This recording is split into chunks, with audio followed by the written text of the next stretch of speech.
In this video guide, I'm going to talk about the post-outcome evaluation.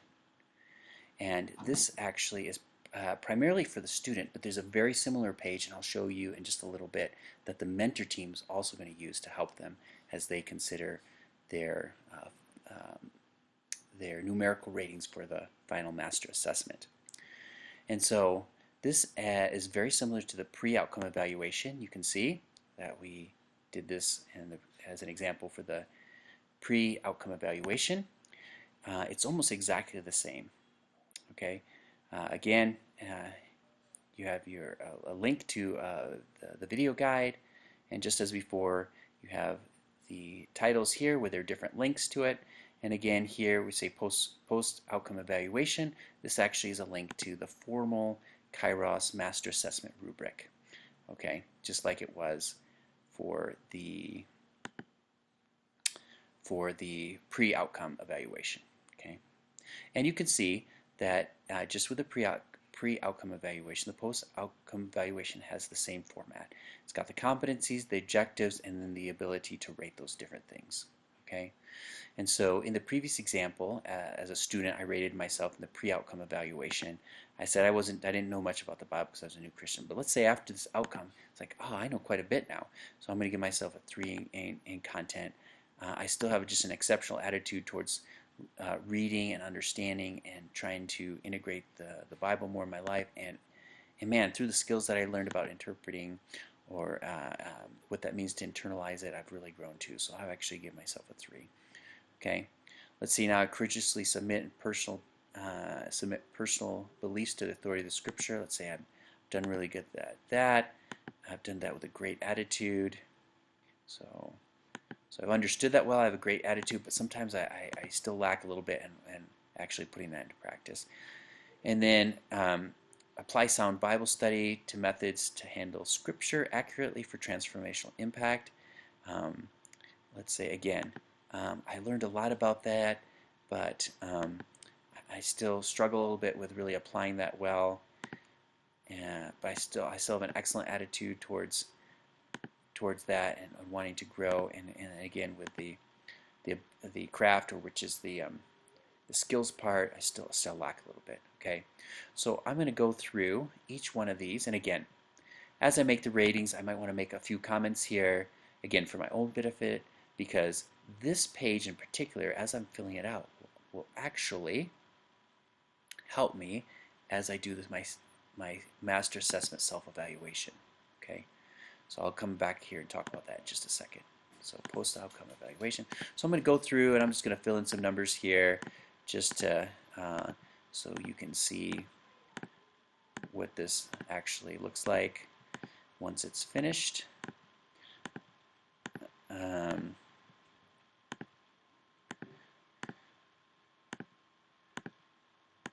Okay, so again, you would want to obviously do this with taking a little bit more time and consideration in regards to the different parts.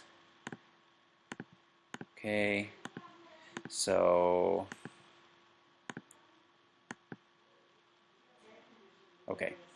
and so here I have filled in. Okay. And what you can see what it does is it gives me, which is different than in the other evaluation, the pre-outcome, it actually gives me an average rating per category of content, character, and craft. Okay, so this is going to help me, especially if I write comments in here, of what to put in to the self-evaluation. Okay, because again, this is primarily for the student. Okay. And if I've made comments here, it's going to be really easy for me to make my justifications here in this part. I can mostly copy and paste and put all together my comments in regards to content, character, craft. And so if I go back to the post-outcome evaluation, I see in content I had a 2.6. Now within Kairos we can't do so I got 2.6, a 2.8, and 2.2. And so I can't in the Kairos system put partial numbers. I can only do whole numbers. And so 2.6 we'll round that up to 3. Okay.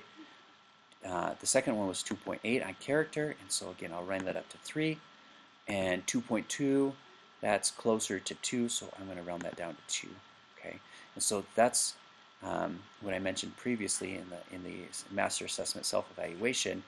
The using the post-outcome evaluation helps me determine the ratings, and then again, I can put the comments here of why I rated myself for that. And so I'm using this post-evaluation post-outcome evaluation page to help me get a better sense of what I should actually rate myself. And again, using the comments to help me fill in the justification part in the self-assessment. Now, as I mentioned, there's a similar document that is not a part of the tabs here because it's primarily for the master or the mentor team. That you want to take it, the mentor team is going to want to take into consideration. And so even though it's not a tab here, it's primarily so the student doesn't necessarily see your ratings, because you look at it as more of a worksheet for the mentor team. So if we go back to the master assessment for the mentor team, you'll see that it has the post-outcome evaluation here. Okay, and so it's set up exactly the same as the student one within the journey log. As you can see, here's the journey log, or let's see, here it is. No, it's right here. Okay, as you can see, it's set up the same as the post-outcome evaluation for the student. And what you want to do what would be helpful for you as a mentor team is to go ahead and do the same thing that the student did.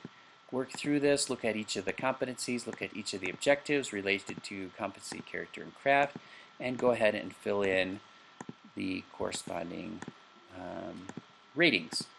Okay, and again, I'm just going to quickly fill all these in so that we can use this as an example. And then once again, just like in the student version, there's going to be a total that we'll get. Okay, almost there. You can see it's totaling it up as we go. And this will, again, guide us as a mentor team of how we should actually rate the student. Okay, so let's go ahead and finish this up. Okay, and so again, there's the simplified ratings here to help you understand the different ratings. And again, as a mentor team, it would be helpful for you to make comments as you do this, because that will, in the end, as you fill in your master assessment as a mentor team, it'll help you in this part of filling out the paragraph or two for the justification or explanation for the content, character, and craft. Okay, so here it is. You can see it's different because, first of all, it's not part of the journey log.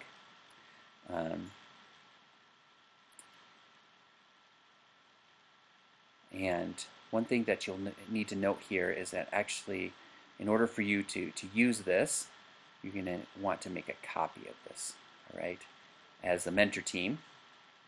Okay, and that's really easy to do. You just go ahead and go to File and make a copy of this, and then you could put your student name here. It's already got the outcome in it, and then the mentor team. Okay. Okay.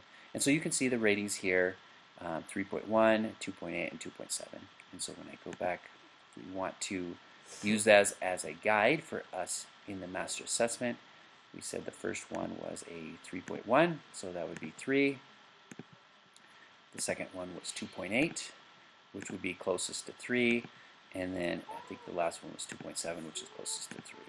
And again, as we make comments on the master sheet, this can be